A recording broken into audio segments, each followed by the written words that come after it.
It's the end of the day. It's the 23rd of July. We have the overly priced phone with the tablet function in. So we have some of the stories that were trending for the afternoon that we expect to talk about tomorrow based on your engagement and just what we pick out of the shebang. Let's start off with the big story, the biggest story of the day, which isn't Kamala Harris. We'll get to her in a moment.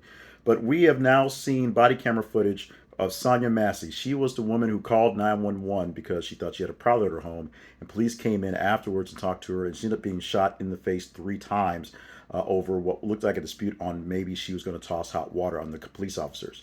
With the actual body cam footage, questions are now being answered. The cop that was in question has been charged, has been fired, and we're going to get more details out of this one. Benjamin Krupp is the lawyer on this case, so we know we'll get to some sort of resolution on this one because he does not play around.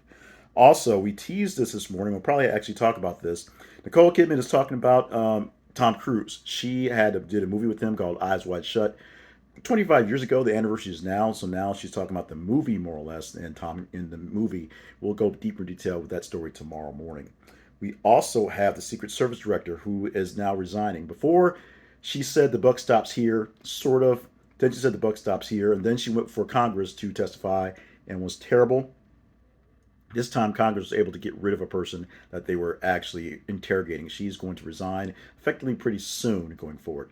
Oh, by the way, Bob Menendez, the senator, he's going to resign effective next month. I think the 20th of April is what I have in the notes. I don't have it in my notes right here particularly, but he's going to resign in about a month because, he's going to jail for bribery and people don't trust him or something like that.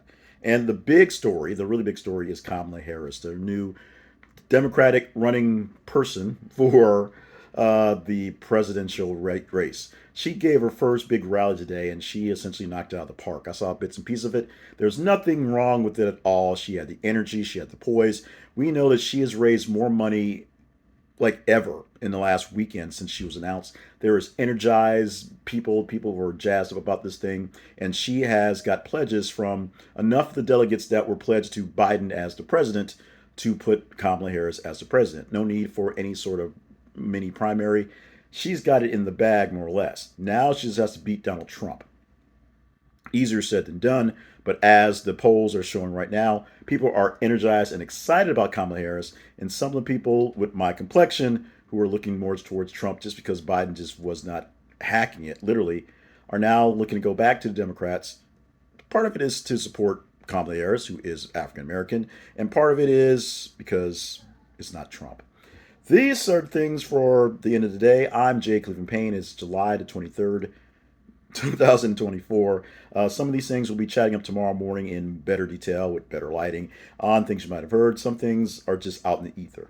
If you have some comments on the stories, new stories to talk about just now, this is a new thing. We're just kind of playing around with it, so we'll see how this thing works. Let me know. Comment in the comments, chat in the chats, and we'll do more of these things going forward.